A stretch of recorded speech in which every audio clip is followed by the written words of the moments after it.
and welcome to my channel. I am Zodiac Bandit, and today we're going to be recapping episode 47 of Campaign 3 of Critical Role. It was super fun. I enjoyed it a lot. Very fast-paced, especially compared to some later episodes, which had like very slow moments. None of this felt like super slow, and like every moment of this for me was really engaging. So now let's get into it and get into the real recap. So yeah, let's go. The party have reached the Sable Cast grounds, a vast area of forest that spans until it hits the mountains behind it. Imogen is still spewing her fog from her mouth, from her wild magic stone. Imogen says that the centaurs would have helped them get to the court faster, but the others say that they hated us, so it wasn't, the best way. There's always a better way. The fog from Imogen makes it hard for people to see, so people have to be way out in front to lead the pack. Chetney offers to lead in front of the fog, but everyone says that Fern should. She's probably the best for it. Laudna points out that Fern probably doesn't know much past her own house, as she seemed very sheltered there. Fern agrees, but leads the way anyway. Orm recalls being told that Ruidus is likely right above the key, which is a good guiding point. For the next hour, the party travels through difficult terrain. It's almost like the forest is moving in front of them. They stay on the path, but they don't make up too much time. They don't gain any time. They don't lose any time. They're perfectly on course. Because of the fog during this portion of the travel, they're able to avoid combat. As they move, the paths start to descend, and luckily they are able to avoid falling and slipping into traps. As they go through the forest, they see tower-like structures that are very thin and very wiry at the top. They can't tell how far away they are. Imogen asks Fern what they are, but Fern doesn't really know. She's very honest about that. Orm looks to see if there's any windows on it and rolls a natural 20. It doesn't. It's a very smooth, thin tower, and it's about 400 feet away from them, 10 feet wide at the base, and it goes to about 60 feet up in the air. The party question what it is, if it's a part of the Shiver Keep, if it's some sort of communication tower, or even some sort of creature, as the Fey realm really can't be trusted. Anything can be a creature. The party think Pate might be good to sort of scout out ahead and look at it. Laudna brings out Pate and turns him into a bird in his very gross transforming way. She throws him unexpectedly and he hits the ground and then stands up and flies off in a very awkward way.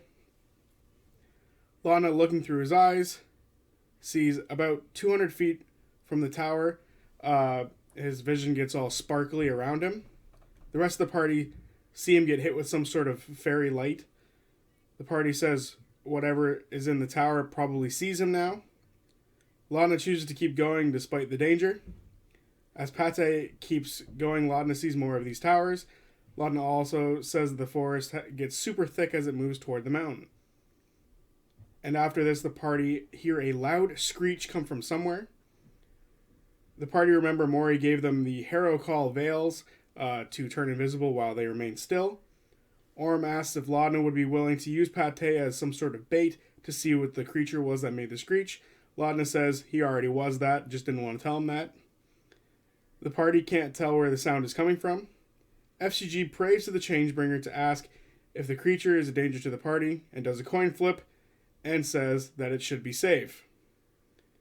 The party is unsure of this coin flip. FCG says they've been looking for what they are, what their purpose is, and the Changebringer gave them that, a guide of sorts to follow.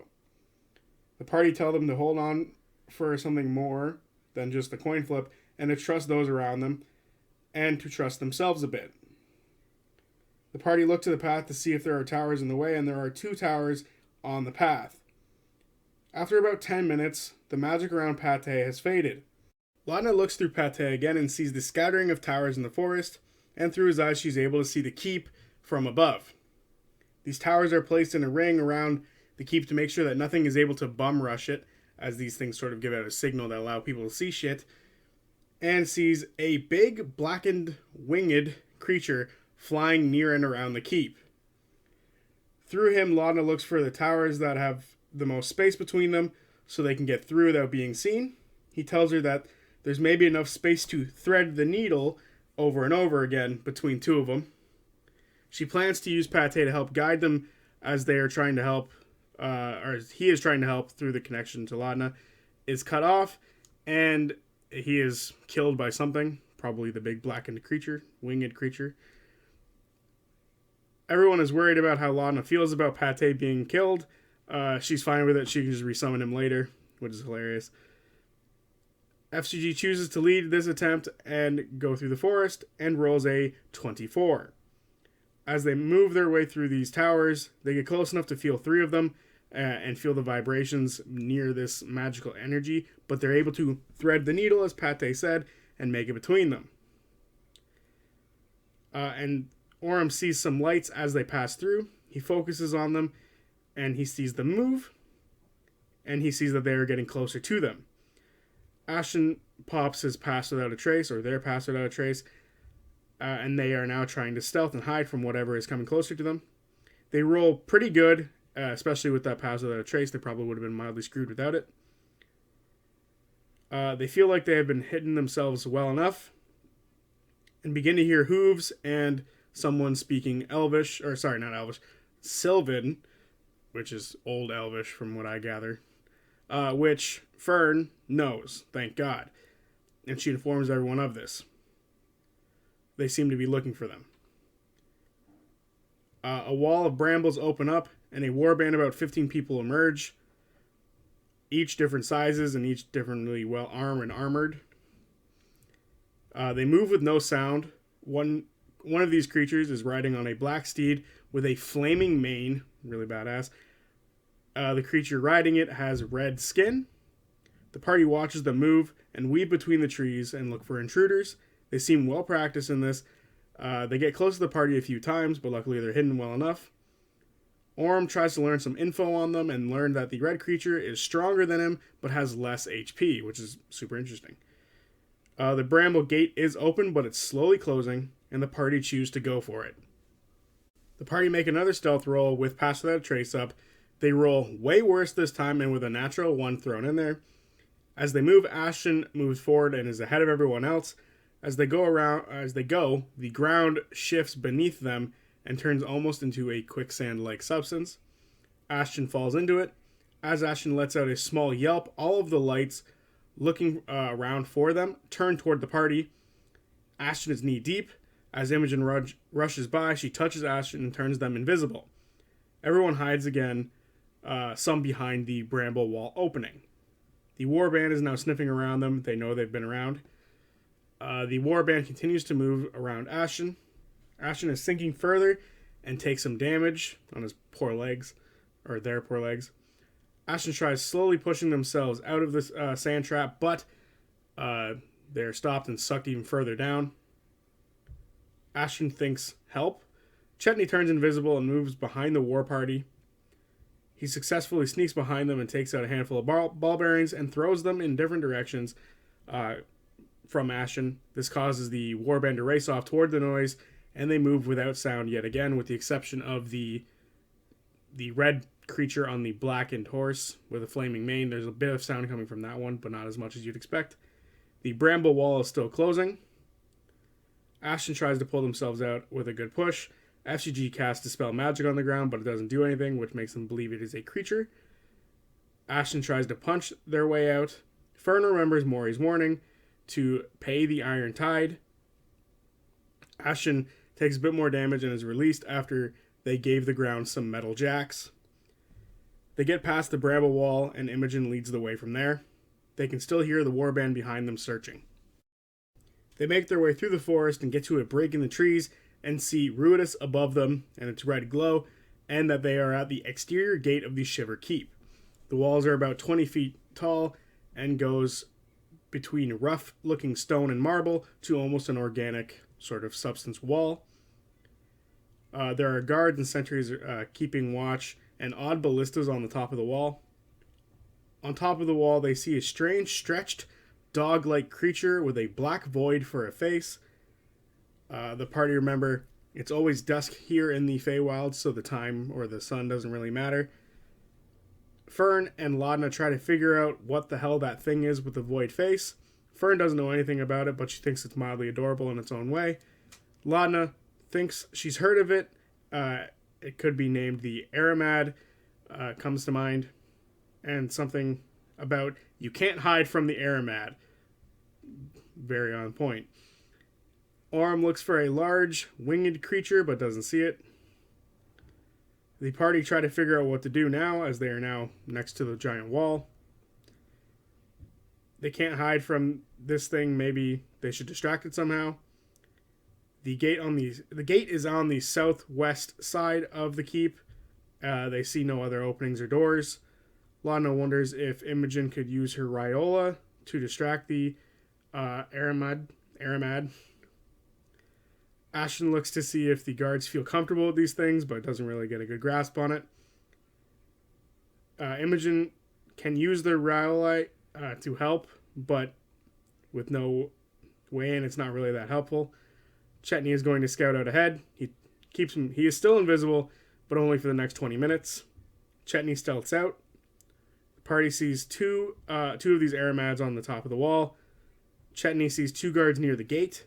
Imogen says they should have been caught. It would have been way easier by now, and they would be inside. Fern tries to think of a plan for them to be here to give them gifts. Chetney says it's either that or the distraction plan to maybe open the gate. They think about using the veils to hide near the gate to get it open, but Lana says that they can't hide from the Aramad. They start to look over the spells that they have to try to figure it out. Chetney asks if they talk their way in or a diversion. Ashton says they aren't talking their way in. There's no way. Chetney looks for a lock on the door and sees there is a locking mechanism of some sort. Lana can spider climb up and in and try to sneak in and unlock the door from the other side. They look over the guards to see what they're dealing with, and they are well armored, but they don't seem to be very strong. Chetney in front of the guards, in front of the gate, he says, "Hey, over here," and began to run in a direction, turning visible. Oh no, not visible yet. They both go to run, but one tells the other one to stay back. Chetney turns into a werewolf, turning visible, and says he should come too. This doesn't work, and only one guy continues to follow him, as they are used to seeing werewolves. Imogen turns Lana and Orm invisible, and she spider climbs up with Orm on her back. They get to the top of the wall. One Aramad is moving away from them, and the other one is starting to move in their direction, but doesn't see them yet. It's not a very big keep. In the courtyard, they see trees and other people walking around, about 6 more guards. At the back of the wall, they see a familiar device that they saw in the Callaway hideaway, a telescope. One of the keys, it's large and completed.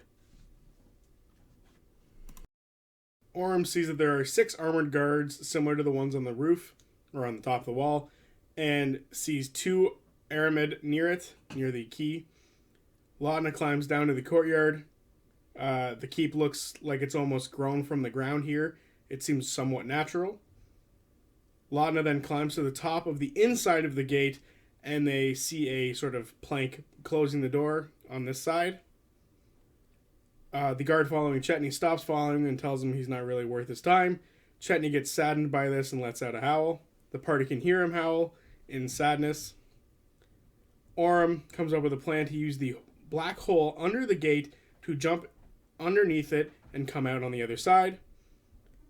FCG casts banishment on the guard near the gate. Ashton looks to see if anything else is watching them. They see nothing. The party stealth rush the gate. They throw the hole down. They roll really well, stealthing their way up. Imogen tells Chetney to get back to the gate. As they get the hole down, Imogen sees the other guard come back from the forest, who was following Chetney. She casts inflicts wounds on him, but misses. Chetney runs up behind him and grabs the guard and pulls him down into the shadows. Fern casts hold person on him, and they waddle him into the hole. FCG cancels the banishment, and the man falls into the hole, and the party pull the hole up, trapping both guards inside. They are now inside, and they see the key. Every once in a while, a red beam goes from the key to the moon of Ruidus, or vice versa. They hide near the bush, near the gate, and the front gates open up, and 2 figures step into the keep. One has a large helmet and big shoulder pads, and the other is a female with short hair and a red cloak. It's Odahan. Lana looks at the orb. She still has the ring on her as the orb glows. Orm looks to see if he can understand what they are saying, and he rolls another natural 20. The figure removes his helmet. He is about 7 feet tall, looks to be elven of some sort, with pale skin and magical tattoos, and has dark eyes. Orm hears them say Saminar is growing impatient and wants Odahan to remind Ludinus of his place. After their conversation, Odahan pulls out a scroll and vanishes. The other man grabs a horn and yells for Gloomglut, and a strange frog dragon-like creature climbs over the wall and down to him. The figure sits on it and flies off. This was likely the blackened winged creature they saw before. The party think about who Saminar is, but they don't know anything about him. The party realize that technically, both bosses of the keep have seemingly just left. The party is about 150 feet away from the key. They start to plan their next steps. Imogen says the invisible people should sneak over around the wall and see what they can do to it. Lana and Orm climb over to the key, and Fern transforms into a small, mischievous, monkey-like creature and moves her way through the courtyard to check out the key as well. Imogen and FCG hide in the bush nearby. Chetney and Ashton mess with the gate as they are dressed up as guards now because they took the armor off the guards in the hole who they have suffocated to death. They see that on this side of the door is closed by a wooden plank and a locking mechanism. They move the plank with no real issues. Chetney looks at the lock. It's not one he's seen before and will likely be a problem to unlock. Oh wait, he rolled a 31 on the check. No goddamn problem for that rogue. Chetney looks for traps after unlocking the door and doesn't see anything. Lucky him. Ashton takes out some dough and tries to clog the lock with it. Meanwhile, Laudna, Orm, and Fern make their way to the key. They open a panel and start to muck around with the insides of it. Laudna tries first and gets her arm caught by some of the gears that are moving and is pulled into the machine. She is then spat back out after being pulled around inside for a bit. Orm gives it a go and is able to move around inside with no issues, but can't see anything. So Laudna casts prestidigitation to give him some light, but this makes her lose her invisibility. This doesn't help much as he still has no clue what he's looking for. Fern tries to look about for something, but she doesn't know what she's looking for either. So, time for plan B. Orm asks for a stick of dynamite from Laudna. They tell Imogen to inform the others that they will be blowing this thing sky high. Imogen passes this message along and says the signal for everyone to move is the explosion. Orm plants the dynamite. Laudna jumps down. Fern waits for Orm to move and grabs his leg. Orm jumps off the key and attacks a guard on the way down, but he misses. Fern transforms back into her normal form. A guard on the other side takes a crossbow shot at Laudna, who shields and blocks herself from getting hit. Orm then attacks the guard again and hits. Imogen twin spells Witch Bolt and hits some of the arcane power sources for this key, which cracks one a little bit, but it's still working. Orm continues to attack the guard he hit before, dealing some good damage. Two guards rush Laudna. One can't do anything as they dash to get there, and the other one throws two daggers but finds that it doesn't hit at all. A different guard throws daggers at Fern, which also misses. Chetney runs up towards the action and lights his scythe with his crimson right. Laudna climbs up a wall and then goes onto a tree, and then Eldritch blasts some of the guards nearby, only hitting one, and then she quicken spells and does it again, messing up the guards near her. Ashton follows Chetney towards the battle. Ashton rages. We don't know what's happening to them as they are wearing armor. FCG moves toward the fight, but is moving through difficult terrain, so doesn't move much. They take a crossbow bolt shot at one of the guards, but doesn't hit.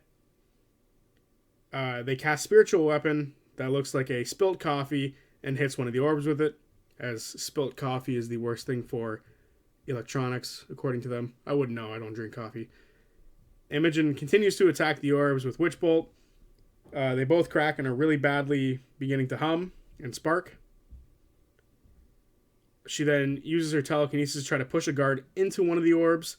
This works, and he slams into one of the orbs and makes it hum even more, and it's now beginning to change color. Fern casts Wall of Fire on the orbs around the key. The whole key is now surrounded by flame. The party near it hear the sounds of glass breaking, and the humming sound stops. The flames go blue, and the orbs all blow up, causing a massive explosion. Lana takes some damage and is thrown from the tree. She nearly goes down from this, but she's able to feather fall and take no extra damage from the fall. The guards near Laudna are fucking blown away. The guards all around the key are all blown away. Orm saves against the explosion. Fern takes full damage from the blast. Orm is able to keep himself from getting pushed anywhere. Fern is launched all the way back toward Imogen.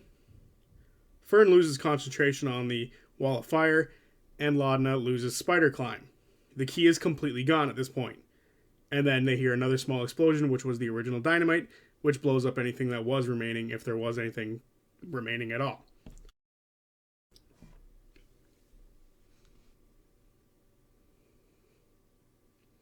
The tether between the key and Ruidus ends, and the moon disappears from the sky, and off in the distance they can hear a loud screech.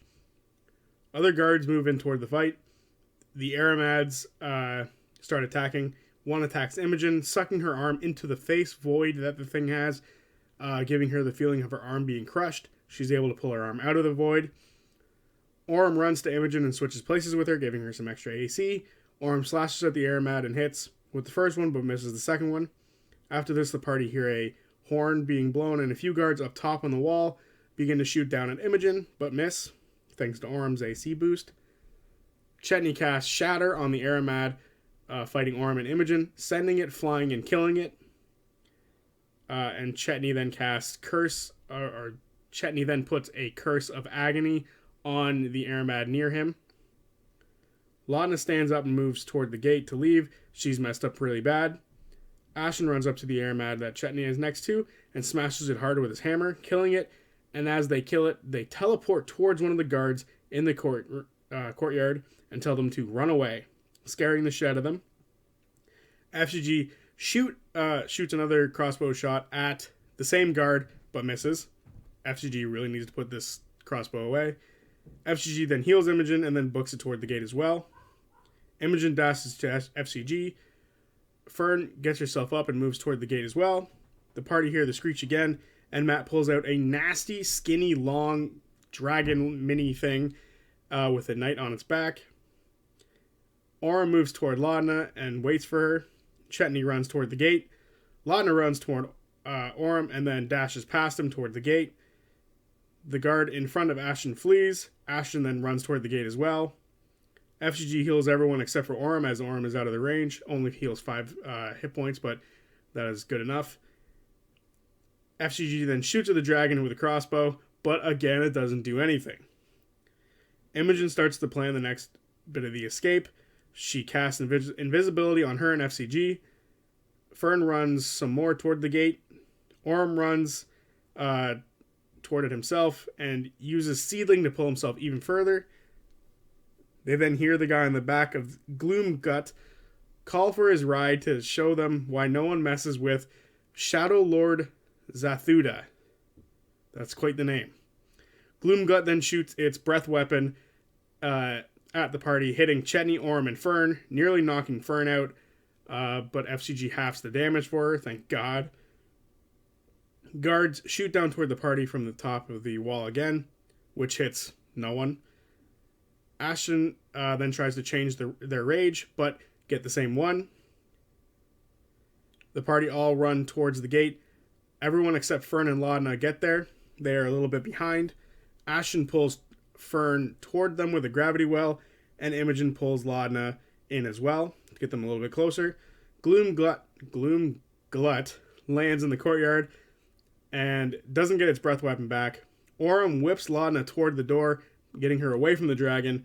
The dragon swipes for Fern. The first one misses thanks to everyone's help around her, and the second one hits, knocking her out, sending her flying toward the door. The party pick up Fern and run through the door. They throw the veils over themselves as they run for the forest near them. They hear Gloomgut roar, and that is where the episode ends. So yeah, that was a really fun, really high-paced episode. There was good stealth sections, which I always enjoy, hiding from monsters like that or whatever the hell they were hiding from, the hunters in the swamp area. Sneaking their way into the keep was funny as hell because they kept thinking of different things of what they could do, going over their spells, which is, as a DM, something you see every goddamn time. Like, oh, what spells do we have that we can use to get in? So, and then they finally did it. They executed a really well played out plan with turning invisible, spider climbing up, opening the door, but not opening the door. Instead, they used an item that Matt didn't foresee in a way like this to get in the door. And I loved it. The whole black hole thing is the best item he's given them this campaign so far. It is perfect. It's hilarious. And honestly, like, something I want to steal from my games, but I'm not going to. Not yet. But, yeah. Super fun. Little black hole plan they had there. And the fight overall could have gone way worse. This is what I mean. These guys can plan out something really well, and it'll go exactly the way they need it to, which is why I firmly believe they can fight Odahan. As long as they plan properly, they'll be able to take Odahan out. And maybe even escape properly. But this was a very good episode. I think this is like the first time in a while that this party has like properly executed a really good plan. I can't remember the last time where a plan went off pretty well without a hitch. Yeah, Fern's out cold, but how can you foresee a fucking frog dragon? So, yeah, really well done plan. Really enjoyed the episode. Overall, just really fun. I enjoyed everything here, and I like that there's a bit of tension between the enemy factions. It seems like, you know, a bunch of hot-headed groups working together doesn't always work out the way they need it to, and I love it. I think it's great. I'm enjoying every bit of the last handful of episodes. Been really enjoyable, and the best part about this episode was we didn't get the same information over and over again. That's nice. I'm super glad that we're not getting, you know, because Matt could have divulged into more of the what they're doing with Ruidus, what these keys are for, from Odahan or from this Zathuda guy, but he didn't. He simply gave us little bits of and nuggets about things that are like internal turmoil, which I'm very happy for. So yeah, overall, really, really fun episode. Hope every episode's like this, obviously, because to me it was really fun, and the combat was really fun and easy to follow. So yeah, very fun episode. Really enjoyed it. And last thing before we go, I don't typically pay attention to YouTube boxing or anything like that, but because Marisha's going to be doing this Creator Clash, I'm going to be paying attention to it because you got to support, creators. And I like that this is for, like, charity. Like, the other stuff that you see for, like, the boxing shit is never charity. So I really enjoy this. It's all charity, which is real nice. And I'm really excited. And there's a ton of people who, like, are on this card. Aaron Hansen from Game Grumps is on it again. He boxed last time against a fucking Goliath, which I only saw the highlights of. I didn't actually watch the fight. And John Morrison from the WWE is on this card, which is fucking hilarious to me. But anyway, overall, I'll be supporting Marisha for her fight. Very excited to see it. And yeah, no matter what happens, we got to be proud of her because the amount of courage you need to step in the ring or the cage or the mats to perform in a competition like that is a ton and very stressful. Believe me, while you're waiting for your turn to come up and you're thinking about all the anxiety that you're going to be standing against somebody else in the ring or in the cage or whatever with you, and you're breathing and it's heavy and it's difficult. So a lot of balls go into doing something like this, and I'm very proud of the fact that she's doing it. So that's cool. Anyway, that's me. See you guys on Tuesday for my next video. Peace.